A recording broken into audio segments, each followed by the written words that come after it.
መጽሐፈ ሄኖክን ያመጣው ምዕራፍ 2 ያመጣው ለአቡነ ተክለ ሃይማኖት ምዕራፍ 48 ይረዳኛል ብለህ ነው ያመጣው?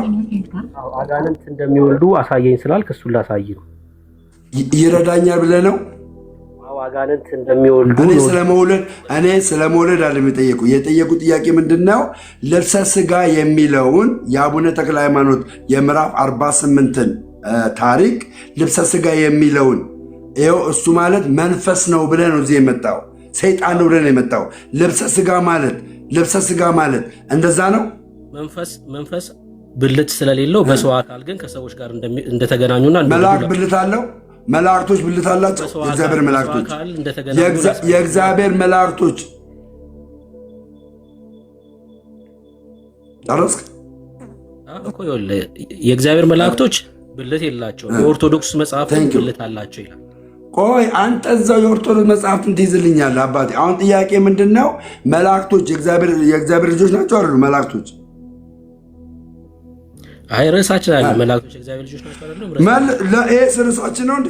ይሄኛው ርዕሳችን ነው እንዴ? መጽሐፈ ሄኖክ ምዕራፍ 2 ምን ያገናኘዋል? ይሄ እኮ መንፈስ ነው እያለኝ እኮ አይደለም። ምን ያገናኘዋል? ርዕሳችን ስለ አለ 38 ቁጥር 7 ለማንበብ ወንድሜ፣ ጥቅስ ከጥቅስ አትገለባበጥብኝ። አንድ ቦታ ላይ ቁምና አውራ። ጥቅስ ለጥቅስ አትገለባበጥ። አንድ ቦታ ቁም። ወይ አቡነ ተክለ ሃይማኖት ላይ ቁም፣ ወይ ደግሞ መጽሐፈ ሄኖክ ምዕራፍ 2 ላይ ቁም። ከሁለት አንዱ ምረጥ። የቱ ይሻላል? ጠየቀኝ ጥያቄ ነው መልሰው። እኔማ ቴንኪው ለጠየቁ ጥያቄ። መላእክቶች የእግዚአብሔር ልጆች ናቸው አይደሉም? ርዕሳችን አይደለም። መላእክት የእግዚአብሔር ልጅ ነው አይደለም? ርዕሳችን። ስለዚህ መጽሐፈ ሄኖክ ርዕሳችን አይደለም። ወደ ቦታችን እንመለስ። ወደ ርዕሳችን ወደ አቡነ ተክለ ሃይማኖት ወደ አቡነ ተክለ ሃይማኖት እንምጣና አቡነ ተክለ ሃይማኖት ከባህር ውስጥ ወጣ፣ ጋኔኑም የአባታችን ደቀ መዛሙር ያዘው ይላል። ያ ጋኔኑ ልብሰ ሥጋ አለው የለውም? ጋኔኑ በሥጋ አካል ተገልጧል ይላል። በሥጋ አካል ተገልጧል ይላል። ልብሰ ሥጋ አለው የለውም? ልቡሰ ሥጋ ጋኔን ልቡሰ ሥጋ አለበት የለበትም? ጋኔኑ እኮ እያልኩ እኮ ነው። ልቡሰ ሥጋ ጋኔንት ማለት እነሱ ሲታያቸው በሰው አካል ተገልጦ ታይቷቸዋል ማለት ነው። ስለዚህ ሰው ነው? ሰው አይደለም? አጋንንት ነው። አጋንንት ነው። በምን አወቅ? ስለዚህ ይታያል አይታይም? ይኸውልህ ቅድም ዘፍጥረት 18 ይታያል። እዛ ጋር አትሂድልኝ። ይታያል አይታይም? ይሄ አጋንንት ይታያል አይታይም? በሰው አካል ስለተገለጠ ተመለከቱት፣ ግን ሰው አይደለም እያልኩ ነው። ቴንኪው። ከተመለከቱት አጋንንት ሰይጣን ልብሰ ሥጋ የሌለበት ሰይጣን ይታያል አይታይም? ሰይጣን በሥጋ ካልተገለጠማ መንፈሳዊ ረቂቅ እኮ ነው። በቃ በመንፈሳዊ ነገር ነው። ስለዚህ ሰይጣን በመንፈስ ከሆነ አይታይም። ሰይጣን ግን በሰው አካል ውስጥ ገብቶ ያ የሰው አካሉን ማየት እንችላለን። የሰውየውን አካል ሰይጣን ያለበትን የሰውየውን አካል ማየት እንችላለን አይደለ? ሰው አይደለም እያልኩ ነው። ይሄ ግን ሰው አይደለም። ኔቸሩ ሰው ምንድነው? ሰው ግግም ብለህ ሰው አይደለም ትለኛለህ እንዴ? ይታያል አይታይም ስል ይታያል አልከኝ። ሰው የሚታይ ነገር ደግሞ ምንድነው ስል ሰው አልከኝ። ሰው ነው አልከኝ። የሚታይ ነገር ሰው ነው አልከኝ። እየነገረን ያለው ያ ማለት ግን ሰው ነው ማለት ነው።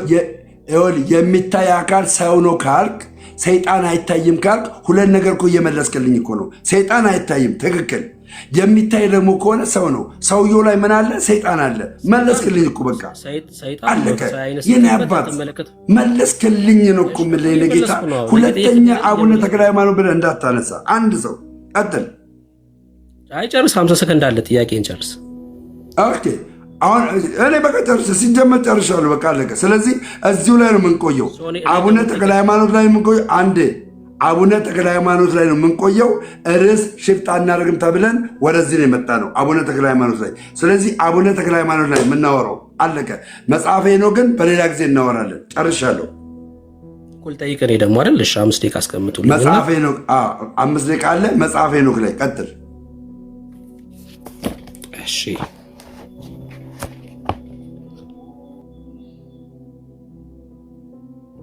አምጡልኝና አልጠይቀው። ያው ከ25 ነው። መልካም። አንተ ርኩስ መንፈስ የተባለው ማን ነው? ሥጋ ያለበት ሰይጣን። ልቡሰ ሥጋ የተባለው ሰይጣን አንተ ርኩስ መንፈስ ተብሏል።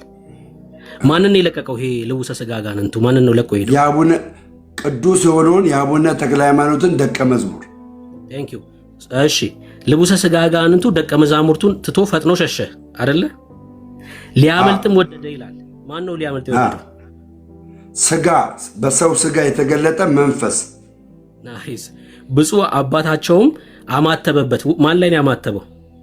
ሰውየው ላይ፣ ሰይጣን ያለበት ሰውየው ላይ፣ ልቡሰ ሥጋ አጋንንቱ ላይ ማለት ነው። ሰውየው ላይ በቃ ልቡሰ ሥጋ ማለት በተዘዋዋሪ ሰውየው ላይ አማተበበት። ማንን ነው ለቆ የሸሸው? የአቡነ ተክለ ሃይማኖትን ደቀ መዝሙር። ወደ ባህሩ ሊገባ ባይቻለው በጥልቁ እየተንተባተብክ ነው። እኔ ጋር ነው እየተንተባተብክብኝ ነው። ቀጥል። እሺ ስማ ጥያቄ። ብፁዕ አባታችሁም ሄዶ በእጁ ያዘው ይላል። ማንን ነው የያዘው? ሰይጣን ያለበትን ሰው።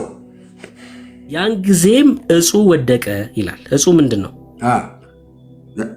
ስለ እጹ ምናምን የምናወራው አሁን እያወራን ያለ ነው። ስለ ቃላት ፍቺ ያለ ስለ ቃላት ፍቺ ያለ የምናወራው። እጹ የግዕዝ ቃል ነው። እጹ ይኸውልህ አዳም፣ ስለ ቃላት ፍቺ ያለ የምናወራው። አዳምጠኝ። ስለ ቃላት ፍቺ ያለ እዚህ ጋር ዲክሽነሪ ውስጥ አለ የገባ ነው። ገባህ? ዲክሽነሪ ውስጥ አልገባንም። የምናወራው ቀጥል። መልስ የለውም። ልቡሰ ሥጋ አጋንንት ማለት ሰው ነው? በጣም 10 ጊዜ ነው የመለስኩልህ። ሰው ነው ልቡሰ ሥጋ አጋንንት ማለት። መልካም። እዚህ ሰውን የተባለው ልቡሰ ሥጋ አጋንንት ባህር ውስጥ ነበር የሚኖረው የሚል የለም። እዚህ ጋር ይኖራል ይላል። ላንብብልህ። በባህር ይኖራል ይላል። ይኖራል ይላል። አንዴ ላንብብልህ። እሺ አንብበው። ልቡሰ ሥጋ አጋኔኑም ከባህር ውስጥ ወጣ ይላል። የት ነው መኖሪያው የዚህ ልቡሰ ሥጋ አጋንንቱ? መኖሪያው አይልም ሲጀመር። አዳምጠኝ፣ ላንብብልህ። ከዚህ ላንብብልህ። አባ ሰው የሚኖርበት ቦታ ከየት አገኘ እሱን? አንተ ጌታ አገኘ ባህር ውስጥ እንደሚኖር ጥያቄ ነው እየጠየቅኩ ያለሁት። የኔ ጥያቄ ሰዓት ነው። እኔም ጥያቄን በጥያቄ እየመለስኩልህ እኮ ነው። ባህር ውስጥ እንደሚኖር ይኸው መልስ እየመለስኩልህ ነው። ባህር ውስጥ እንደሚኖር ጥያቄን በጥያቄ እየመለስኩልህ ነው። ባህር ውስጥ እንደሚኖር ጌታ አገኘ በምን አወቅ? የኔ ጥያቄ ሰዓት እኮ ነው። አንተ ጠይቀማ መልሽ። ከባህር ውስጥ መኖሪያው የት ነው? ይሄ ልቡሰ ሥጋ አጋንንቱ ሰው የሚኖርበት ቦታ የት አገኘ እሱን? እሱ አሳየኝ ከዚህ ከጽሁፉ ላይ። ሰው ነዋ። ሰው ስለሆነ ሰው የሚኖርበት ቦታ ወይ ደግሞ የተገለለበት ቦታ። አዳምጠኝ። ይኸውልህ ከሰው የተገለለበት ቦታ ለምሳሌ ያክል እንደዛ እንደ ሌጊዮን ከሰው የተገለለበት ቦታ ከከተማ አለቀ። ልቡሰ ሥጋ አጋንንት ማለት ሰው ነው የሚለውን ትርጉም ከየት አገኘክ? ሥጋ ምን ማለት ነው? ሥጋ የሰው ነው የሰው አይደለም? ሥጋ የሰው አይደለም። ሥጋ ትርጉሙን ከየት አገኘ ነው ጥያቄ። ሥጋ ሰውነትን አይገልጥም። ሥጋ ሰውነትን አይገልጥም አይደለም ያለው። መልስ። ከየት አገኘ ትርጉሙን? ሥጋ ለሰው ስለሚገለጥ። ልቡሰ ሥጋ ማለት ምን ማለት ነው? ልቡሰ ሥጋ ማለት ሥጋ የለበሰ አጋንንት ለማለት ነው። መልካም። ያ ማለት ሰው ማለት ነው። ሥጋ የለበሰው ምንድን ነው? አቤት። ሥጋ የለበሰው ምን ነው? ይኸውልህ ለምሳሌ ግን አበበ ይኸው እየመለስኩልህ ነው። አበበ ሰው ነው። አበበ ላይ ምን አለ? ሰይጣን አለበት። አበበ ላይ ሰይጣን ስላለበት ምን ይባላል? ልቡሰ ሥጋ ሰይጣን ይባላል። ምንድን ነው 10 ጊዜ ልቡሰ ሥጋ የምትለው? ብራዘር እየመለስኩልህ እኮ ነው። ምኑ ነው ሥጋ የለበሰው? ሰው ነው እያልኩ ነው። ሰው ነው። ሥጋ የለበሰው ሰው ነው። ሰው ነው። ሥጋ የለበሰውም ሰው ነው ራሱ። ልቡሰ ሥጋ አጋንንት እያለ እኮ ነው። ሥጋ የለበሰው ምንድን ነው? ያግዙ ብሩኬ፣ በቃ አልቻልሽም። በቃ ያግዙ፣ ሌሎች ያግዙ። ምንም እኮ ማገዝ እኮ አይጠበቅባቸውም። የኔን ጥያቄ እንኳን እየተመለሰልም ነው። ገገማውን ጋባቢ እጥፋትንም ያራዳ እኛ ያኔ ጴንጤ እያለን እኮ ማለት ነው። ወይ ጮህበታለሁ ወይ ሰድበውና ርዕሱ ሽፍት አደርገዋለሁ። እንዳናወራ ነው። ደቂቃ ያስፈልገው። ቀጥል። አንዴ እሺ፣ ሚዩት አድርገው። እሺ፣ አሁን የጥያቄው ደቂቃ ስላለቀ ሚዩት አድርገው። ሚዩት አድርገው። ምን ብዬ ልመለስልህ? ሚዩት ማድረገው። ቀጥል። የጥያቄው ሰዓት ስላለቀ ሚዩት አድርገው ነው ያልኩህ። ካልሰማኝም እና ታዲያ እኔም ቻንስ አለኝ፣ አንተም ቻንስ ይኖራል። አለቀ። ከጨረስክ በቃ ቁም። ቀጥል። ብሩኬም ስለጨረሰ በዚሁ እንጨርስ ወይስ ሁለተኛ ዙር ትፈልጋለህ? አይ በቃ ስለማይመልስ ሜላ 2 ደቂቃ ተሰጠ። አንተም አልመለስክም እኮ ማጠቃለያ 2 ደቂቃ ይደረግ። በቃ ይቻላል፣ 2 ደቂቃ ይቻላል። ቀጥል ማጠቃለያ። እኔ ጥያቄ ጀምሬያለሁ፣ አንተ ማጠቃለያውን ቀጥል። እሺ አንተ ትቀጥላለህ ብሩኬ፣ አንተ ነው ያወራው። ስለዚህ አንተ 2 ደቂቃ አስተውና ከዛ ነው 2 ደቂቃ ደግሞ ጨርሳለሁ። ኖ እኔ መጀመሪያ ጀምሬያለሁ በጥያቄ። አሁን ደግሞ ማጠቃለያ አንተ ቀጥል። ሁለቱንም እድል ፈንታ ይሰጣል። እሱ ነው መጨረሻ ላይ ያወራው። ስለዚህ ደግሞ አንተ 2 ደቂቃ አይሆንም። ይጠር እኮ ያውን ጥያቄ ጠይቆ ከጨረሰ በኋላ ሞዴሬት ያለውት ገባኝ። ዲቤት ላይ አንተ እንደዛ ነው የምታደርገው። ዲቤት ላይ አንተ እንደዛ ነው የምታደርገው። ደሜ መጨረሻ ላይ ያወራው እሱ ነው። ስለዚህ አሁን አንተ ቀጣይ ነህ። አንተ ነህ ቀጣይ። 2 ደቂቃ ማጠቃለያ። ችግር የለውም። እሺ ችግር የለውም። ኦኬ እዚህ ጋር ሁላችሁ እሺ፣ ያው ታይም ከ32 ከ34 ተቆማሉ ማለት ነው። ኦኬ እዚህ ጋር አለ። ኦኬ እሺ እዚህ ያላችሁ ሁላችሁም እንድታዳሙት የምፈልገው እኔ ከፕሮቴስታንት ቤተ እምነት ይሄ ጥያቄ ሳይገባኝ ቀርቶ ሳልጠይቅ ቀርቶ አይደለም። ወደ እምነቴ ወደ ኦርቶዶክስ ተዋሕዶ ቤተክርስቲያን ወደ መጀመሪያዋ የተመለስኩት እኔ ይሄን ጥያቄ ጠይቄ ነው። ከጠይቁበት ጥያቄ መካከል አንዱ ምንድን ነው? ሰይጣን እንዴት መንፈስ ሆኖ ይጠመቃል የሚል ጥያቄ ነው የጠየቁት። ይሄ ጥያቄ የተመለሰልኝ መልስ በሊቃውንት የተመለሰልኝ መልስ ደምረው አቤት፣ ያውም ሀብተ ወልድ ብለውኝ ማለት ነው። ሀብተ ወልድ አቤት፣ ሰይጣን እኮ መንፈስ ነው። ቤተ ክርስቲያን መንፈስን ልታጠምቅ አትችልም። ምክንያቱም መንፈስ ከእግዚአብሔር ዘንድ የተጣለ ነው። የተጣለን አንስታ ቤተ ክርስቲያን ልታጠምቅና አገልጋይ ልታደርግ የእግዚአብሔር አገልጋይ ልታደርግ አይቻላትም ተብያለሁ። ሶዛት ይሄ ምንድን ነው እንደዚህ እየተፈጠረ ያለው ብዬ ስጠይቅ፣ አዎ ደሜ ይህንን ቃል በደንብ አድርገህ በሊቃውንት ሲነገር በደንብ ትረዳዋል ተባልኩና ሊቃውንቶችን አናገሩ። ልብሰ ስጋ ማለት ደምረው ተባልኩ። አቤት ልብሰ ስጋ ማለት አንድ ሰው አጋንንት ያደረበት ሰው ከከተማ ውጭ ሆኖ በባህር ውስጥ ሲወጣ አባታችን አቡነ ተክለ ሃይማኖት ያዙት። ያን ጊዜ አቡነ ተክለ ሃይማኖት የአባትነት መንፈስ ስላለባቸው ሩሩነት ስላለባቸው ይህንን ሰው በሰይጣን የተያዘውን ሰው ምን አሉት? ልጄ ብለው አሉት። ያንን ያሉበት ዋናው ምክንያት ምንድን ነው? የአቡነ ተክለ ሃይማኖትን ደቀ መዝሙር ይሄ ሰይጣን ሰውየው ሰይጣን አለበት ሰው ዛት የአቡነ ተክለ ሃይማኖትን ደቀ መዝሙር ለማጥቃት ይዟቸው ሲያደርግ አቡነ ተክለ ሃይማኖት ከእግዚአብሔር በተሰጣቸው ጸጋ መሰረት ያንን ሰይጣን ተቃውሞት ልጃቸውን ደቀ መዛሙርቱን አስለቅቀው ያም ሰይጣን ሮጦ ሄደ። ገባችሁ? ስለዚህ ሰይጣን ሮጦ ሄደበት ምክንያት ምንድነው? ሰው ስለሆነ ነው። ከዛ ውጭ ግን ሰይጣን መንፈስ ነው፣ ሰው አይደለም። አርሻለሁ። እሺ ደሜ ቴንኪው ብሩኬ። ያው ለአንተ 2 ደቂቃ ላስቀምጥልህ። ጀምር። ሽሜ ላይ የተባረክ። እንግዲህ ዶሮን ሲያታልሏት የሚባል አባባል አለና ሰይጣን መንፈስ ነው አይወልድም የሚል ነገር ተነግሮኝ ነው አለ። አይ እንግዲህ እኮ ከመጥቆራ በላይ እኮ ሰይጣን የለም፣ ከፈረጎ በላይ ሰይጣን የለም። 140 ክንድ ያለው ሰይጣን ነው ተጠምቆ ሰው ሆኖ ጽዋ ለጽድቅ ተብሎ ታቦት ተቀርጾለት፣ ለዛውም በኢትዮጵያ ኦርቶዶክስ የሚመለከው። በጣም በሚገርም ሁኔታ ይሄ ማለት እኔ ነኝ። ይሄ ጽዋ ለጽድቅ ነው እንድታየው ብዬ ነው። እና አዎ ይናገራሉ እንደዛ ብለው። ነገር ግን እውነት እንደዛ ያደረጉም ወይ?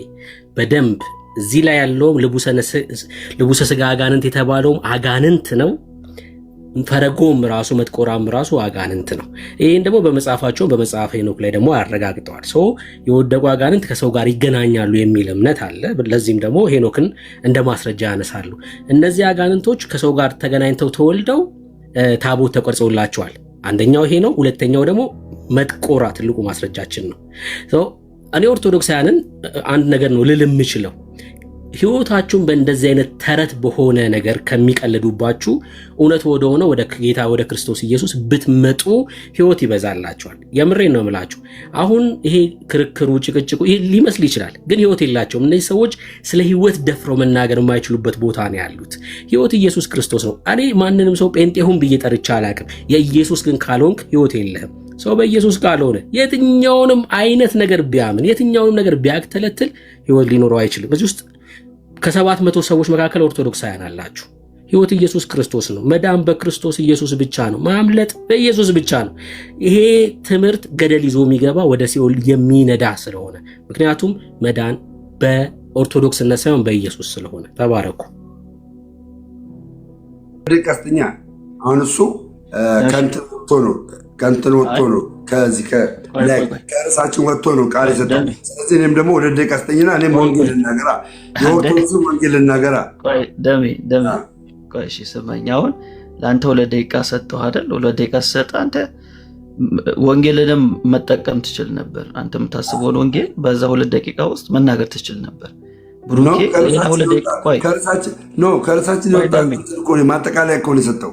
ከእርሳችን ወጣ አሁን 2 ደቂቃ ቆይ ደሜ አንዴ ይኸውልህ፣ በ2 ደቂቃ ማጠቃለያ ስትስለው በ2 ደቂቃ ከፈለገ ስለ መሐመድ ማውራት ይችላል። ሰው ነው የሚታዘበው። ይኸውልህ ሰው ነው የሚታዘበው። በርሱ ሂዷል አልሄደም የሚለው ሰው ነው የሚታዘበው። ስለዚህ በዛች 2 ደቂቃ አጠቃሎ እሱ አስቀምጧል። አንተም በተሰጠው 2 ደቂቃ አጠቃሎ አስቀምጧል። ስለዚህ የተናገረው ነገር ከርዕሳችን ውጭ የሆነ ስለ መጥቆራ ተናግሯል። ስለ ታቦት እንደተቀረጸለት ከየት እንዳመጣ ሁሉ ቢነግረኝ ደስ ይለኛል። አሁን እኮ ርዕሱ እንደገና ቀጠለ። ስለ መጥቆራ ትፈልጋለህ ደሜ? አዎ ነው እንዴ? ኦኬ እሺ ብሩኬ ስለ መጥቆራ መረጃ አምጥቶ ነው የሚያወራው። ይሄ ታፔላ ቪዲዮ ምናምን አለ። መረጃ አምጥቶ ያወራ ስለ መጥቆራ ያወራ። እባክህ ቆይ ወዳጄ፣ አሁን ሞዴሬተር እያረኳችሁ ነው። ሞዴሬት እያረኳችሁ ነው። ስለ መጥቆራም ብሩኬ ማውራት ከፈለገ መጥቆራ ላይ አለኝ የሚለውን መረጃ ያቀርባል። ገባ? እዚህ ጋር የግዴታ አንተን ለማሳመን አይደለም። እዚህ 700 በላይ ሰው አለ። ሰው ያያል። ሰው ትልቅ ሰው ነው። ስለዚህ ማስረጃው አጥጋቢ ነው ወይንስ አይደለም የሚለው ሰው ነው የሚፈርደው ማለት ነው። ከፈለገ ብሩኬ የጽሁፍ ማስረጃ፣ ከፈለገ የቪዲዮ ማስረጃ፣ የትኛውን ማስረጃ ሊያቀርብ ይችላል። ስለዚህ መጥቆራ በሚለው ሐሳብ ላይ ብሩኬ መቀጠል የምትፈልግ ከሆነ ንገረኝ። ምክንያቱም የሁለታችሁም ሐሳብ መሆን አለበት። ስለዚህ በመጥቆራ ላይ ልክ እንደ ቅድሙ ማውራት ትችላላችሁ። አዎ ሜላዬ፣ የቪዲዮም የጽሁፍ ማስረጃ ማሳየት እችላለሁኝ። በጣም በሚገርም ሁኔታ ቦታው ድረስ ሂጄ አረጋግጫለሁ። ዛሬ ለመጀመሪያ ጊዜ ልናገር ቦታው ድረስ ሂጄ የደብሩን አስተዳዳሪ አግኝቻለሁ። በጣም በሚገርም ሁኔታ ቪዲዮዎቹላ ማለት ጊዜው ሲደርስ የሚወጡ ቪዲዮዎች ስላሉ ነው እንጂ ሁሉንም ብንናገር እና መጥቆራ ሂጄ እዛው ቦታው ድረስ አረጋግጫለሁ፣ ማሳየት እችላለሁ ቪዲዮ። ኦኬ እሺ። ስለዚህ አሁን ለሚሰማንም ሰው ግልጽ እንዲሆንላቸው ርዕሱ ምንድን ነው የሚሆነው? መጥቆራ ሲባል ምን በሚለው ሐሳብ ላይ ነው የምታወሩት? መጥቆራ ሲባል ብሩክ ያንተ አቋም ምንድን ነው? መጥቆራ ምንድን ነው የምትለው? አጋንንት ነው። ኦኬ እሺ። ደሜ መጥቆራ ለአንተ ምንድን ነው? አጋንንት ነው ሰው ነው? አጋንንት በኢትዮጵያ ኦርቶዶክስ ተዋሕዶ ቤተክርስቲያን የትም ቦታ ታቦት አልተቀረጸለትም። ነገር ግን አጋንንት ያደረበት ሰው በነገራችን ላይ አቡነ ተክለ ሃይማኖት ነው። ይሄንን እሱ ባዝርዝር ሐሳቡንማ በኋላ ነው የምታየው። ሰው ነው ሲጀመር ሰው ነው። ሲቀጥል እንግዲህ እሱ የሚያመጣው መረጃ አይቼ እኔም መረጃ አለኝ። በዚህ መረጃ መሰረት እንነጋገራለን። በቃ አሪፍ። ስለዚህ ብሩኬ እንደሰማችሁት መጥቆራ አጋንንት ነው ብለዋል። ደሜ ደግሞ መጥቆራ ሰው ነው አይደል? ኦኬ ያምጣው። መጥቆራ አጋንንት መሆኑን ያምጣ ያሳይ። አንተ ሰው ነው አይደል ያልከው? ደሜ አቋማችሁ እንድናውቅ ነው። በኋላ እኔ አጋንንት የነበረበት ሰው ያ አጋንንት ደግሞ አቡነ ተክለ ሃይማኖት ከእግዚአብሔር ዘንድ በተሰጣቸው ጸጋ አጋንንቱን ያስወጡበት ንጹህ ሰው ነው ብዬ የምናገረው። እሺ አሁን የበለጠ ለሰው ግልጽ እንዲሆን መጥቆራ ኔቸሩ ብሩኬ አንተ አጋንንት ነው የምትለው አይደል? ኔቸሩ በኔቸር በተፈጥሮ ቅድመ ተፈጥሮ አጋንንት ነው የምትለው ብሩኬ አዎ አጋንንት ነበር፣ ወደ ሰው ተቀየረ ነው። ከአጋንንት ወደ ሰው ኦሮ በስማ እንዲህ ብሎ ነገር የለም ነበር ማስረጃው ለሰው እኮ አሁን ግልጽ እንዲሆን ነው። ከዛ ትወያያላችሁ። እሺ አሁን ብሩኬ ምንድን ነው ያለው? መጥቆራ መጀመሪያ ተፈጥሮ ጥንተ ተፈጥሮ አጋንንት ነው። ከዛ ከአጋንንትነት ወደ ሰው ተቀየረ ነው። ስለዚህ ኦንቶሎጂካሊ ተቀይሯል፣ ከአጋንንት ነው ወደ ሰው። እሺ ደሜ አንተ ደግሞ ምንድን ነው የምትለው? ከመጀመሪያውም ጀምሮ ጥንተ ተፈጥሮ መጥቆራ ሰው ነው። ሰውየው ሰው ነበረ። ሰውየው ላይ ምን አደረበት? አጋንንት አደረበት። ያ አጋንንት ያደረበትን ሰው አባታችን አቡነ ተክለ ሃይማኖት በተሰጣቸው ጸጋ አጋንንቱን አባረውት ሰውየውን ንጹሕ ሰው አድርገው የእግዚአብሔር አገልጋይ አድርገውታል። ሰው ነው፣ ከመጀመሪያም ሰው ነው። አጋንንት ነው የገባበት። ፔሬድ በጣም አሪፍ። ስለዚህ ደሜ ደግሞ እንዳለው ጥንተ ተፈጥሮ ወይም ደግሞ ኔቸሩ ሰው ነው፣ ግን በኋላ ላይ አጋንንት ገብቶበታል። ስለዚህ በአቡነ ተክለ ሃይማኖት አማካኝነት ዴሊቨርድ ሆኗል ነው ባጭሩ። ስለዚህ መጥቆራ ጥንተ ተፈጥሮ ሰው ነው ነው የሚለው ደሜ። በጣም ጥሩ። አሁን ሰምተናል አቋማችሁን፣ ወደ ውይይት ትገባላችሁ። ስለዚህ አሁን ቅድም ደሜ ቅድሚያ ስለጠየቅከው ብሩኬን፣ አሁን ደግሞ ብሩኬ አንተን ቅድሚያ ይጠይቃል፣ ፌር እንዲሆን ማለት ነው። እሺ 5 ደቂቃ አስቀምጥ። 5 ደቂቃ ይሆን አይደል ለቅድሙ? እሺ ብሩኬ 5 ደቂቃ አስቀምጥልሃለሁ። አንተ ደሜን ጠይቀው ስለመጥቆራ። ቴንክ ዩ። ወይ አሁን እኮ ማን ነው መጀመሪያ መጥቆራ ያመጣው መረጃ ከፈለግ 3 ደቂቃ አድርገውና መጥቆራን ከየት እንዳመጣ መረጃውን ያሳየን። መጥቆራ ሰይጣን መሆኑን ይንገረን። ሳይነግረንማ ምን ብሎ ነው የሚጠይቅ? ስለዚህ መረጃውን ያምጣ ያሳየን። ከዛ በኋላ እኔም ደግሞ ያ ነገር ደግሞ እንደዛ ነው ብዬ እኔም የምናገረው እናገራለሁ። ስለዚህ በቃ ችግር ኦፕኒንግ ማለት ነው። እሺ የመግቢያ ንግግር ታደርጋላችሁ። ስለዚህ ብሩኬ በ3 ደቂቃ ሰጣለሁ። በ3 ደቂቃ ስለ መጥቆራ ባዮግራፊውን ትነግረናለህ። ከዛ ለደሜ 3 ደቂቃ ሰጣለሁ። ስለ መጥቆራ ባዮግራፊውን ትነግረናለህ። እንደሱ እናድርግ። እሺ አሪፍ ጥሩ። ይኸው ብሩኬ 3 ደቂቃ። ኦኬ አንዴ ድምፅ ላሰማላችሁ። እሺ ተባረክ ወገኖች፣ ታብ ኮፒ ሊንክ ሼር አድርጉት። እሺ እህትየው ቴንኪው ተባረኪ። ያ ጸጋ ይብዛላችሁ። ይቀጥሉ። ታብ ኮፒ ሊንክ ሼሩ ግን ይቀጥል ፕሊስ ወገኖች፣ ተባረኩ። ቀጥሉ ወገኖች። ሜላይ ያሳልጠው በቃ ቴንኪው። እሺ 3 ደቂቃ አስቀምጬልሃለሁ። ቀጥል።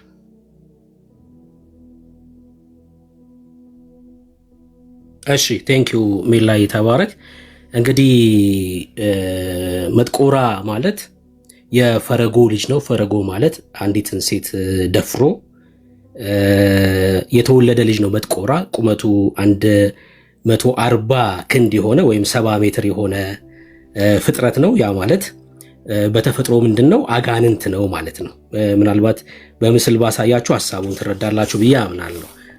መጥቆራ ማለት ይሄ ማለት ነው። ወደ ጽዋ ለጽድቅ ከመቀየሩ በፊት በአቡነ ዜና ማርቆስ እና በአቡነ ተክለ ሃይማኖት የተጠመቀው ሰይጣን ማለት ነው። መጥቆራ ማለት ልጁ አባቱ ማን ነው ብያችኋለሁ? ፈረጎ ይባላል። ይሄ የት አካባቢ ነው የሚገኘው ካላችሁኝ፣ ቦታው ሂጄ ቦታው ድረስ ፎቶ አንስቻለሁኝ። ይሄ ማለት ገዳሙ የሚገኘው በደነባ ወረዳ ነው። ቦታው ድረስ ሂጄ ያነሳሁት ፎቶ ነው። በደነባ ወረዳ ነው። ምንድነው አልኳችሁ? መጥቆራ የፈረጎ ልጅ ነው። የአጋንንት ነው ተፈጥሮ። የቪዲዮ ማስረጃ የአባቶቹን ነው ማሰማው፣ የካህናቶቹን ነው ራሳቸው ሲናገሩ አሰማችኋለሁ። ቦታው ድረስ ሂዳለሁ ብሩክ። ኦፍ ኮርስ አዎ፣ ቦታው ድረስ ሂጄ እዛ ቦታ ላይ የተነሳሁት ፎቶ ነው ማለት ነው። የት አልኳችሁ? በደነባና በነዋሪ መካከል የሚገኝ ቦታ ላይ የሚገኝ ገዳም። በቃ እንግዲህ መረጃ ስለሌለው እዚህ ጋር ጨርሳለሁ ማለት ነው። መረጃ ደሜ ማስረጃው እኮ እሱ እንደፈለገ ነው የሚያቀርበው። አንተ በኋላ በሚሰጥ ደቂቃ ማስረጃ የለውም ብለህ ታፈርሳለህ። ስለዚህ ለምን ለፍሬ ፈርስ ካልተኛም እንዴ? መረጃ ያምጣና ገድሉን ያምጣና ያሳየን። ቪዲዮ የገባ ምንም አያደርግልኝም። እንደገና ስጦ ደቂቃ ለአንተ ከሆነ አድቫንቴጁ፣ እንደዛ ከሆነ አድቫንቴጁ ለአንተ ነው። ያምጣ መረጃ እንደዚህ ገድሉን ያምጣና ያንብብልን። አለቀ። ይኸውና እዚህ ጋር ያለው ገድሉ ያንብብልን። ወዳጄ ደሜ ብሩኬ ማስረጃ የለውም ካልክ አድቫንቴጁ እኮ ለአንተ ነው ማለት በጣም ቀላል ነው የሚሆንልህ። ስለዚህ እባክህን አሁን ለብሩኬ የባከነበትን ለደቂቃ ሰጠዋለሁ። በሁለት ደቂቃ ይጨርስ። ከዛ በኋላ አንተ ታወራለህ። በጣም እኮ ኢዚ ነገር ነው ደሜ። ስለዚህ ቆይ ላይ ላጥፎና 2 ደቂቃ ድጋሚ 2 ደቂቃ ላስቀምጥልህ። ያው ብሩኬ 2 ደቂቃ ሐሳብን አስቀምጥ። እንዳልኳችሁ መጥቆራ የተባለው የአየር ላይ ጋኔን ነው። ለዛውም የአየር ላይ ጋኔን የፈረጎ ከሚባል አጋንንት የተወለደ እናቱ ሰው ናት። አጋንንቱ ከሰው ጋር ተገናኝቶ የተወለደ እንደሆነ ታሪኩ ይናገራል። ይሄን እንዳልኳችሁ በማስረጃ በቪዲዮ ማስረጃ ጭምር ነው ማሳየው። ምናልባት አስፈላጊ ከሆነ የጽሁፍ ማስረጃ አንዴ ላሳይ። እሺ፣ የጽሁፍ ማስረጃውን በጥያቄና በመልሱ ሰዓት ይሁን። አጋንንት ነው ማለት ነው። አጋንንት ከማ የተወለደ ከአየር ላይ ጋኔን። እስኪ ጽሁፉን ላሳያችሁ በትንሹ ምናልባት አጓጊ እንዲሆን ብቻ። መጥቆራ ንስሐ ገብቶ ተመልከቱ። መጥቆራ ንስሐ ገብቶ በትልቁ ብታደርጉኝ ደስ ይለኝ ነበር። አምኖ ለጽድቅ የበቃው የአየር ጋኔን ይላል። በኋላ ላይ እሱን ትልቁ ላይ ታደርጉታላችሁ እኔን በደንብ እንዲታይ። ቶሎ በሉ ደቂቃ ያሳልቅ። እሺ እንደዚህ ይላል ተመልከቱ። በስሙ ያመናችሁ የክርስቶስ ወገኖች ሁላችሁ ኑ የእግዚአብሔርን የምህረት መጠን እዩ። ይህ በፎቶ ላይ ቅድም ያሳየዋችሁ ማለት ነው የምታዩት ቤተክርስቲያን በሀገራችን የሚገኘው አቡነ ጽዋ ለጽድቅ ስም የታነጸው ነው። አቡነ ጽዋ ለጽድቅ ማለት አስቀድሞ መጥቆራ የተባለ ጋኔን የነበረ ሲሆን አባቱ ፈረጎ የተባለ የአየር አጋንንት ነው ይላል። አባቱ ምንድነው? የአየር አጋንንት። ጽዋ ለጽድቅስ ፈረጎ መጥቆራ የተባለ ጋኔን ነበረ። እሺ ቀጥሎ እንደዚህ ይላል።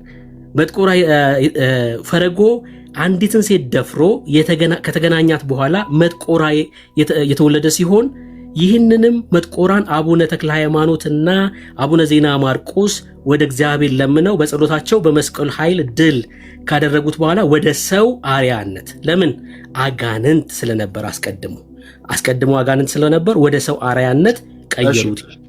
ብሩኬ ሳጨርሳ አሁን እንደሚያንተ ሰዓት ነው። ሜላ አንድ ያስተጋባል። ወርጀምታ አስተጋባ። ለኛ ምንም የለም። ጥሩ ነው። አስተጋባ። ለኛ ያስተጋባ ወይ ያስተጋባ ብዬ በቃ ወርደና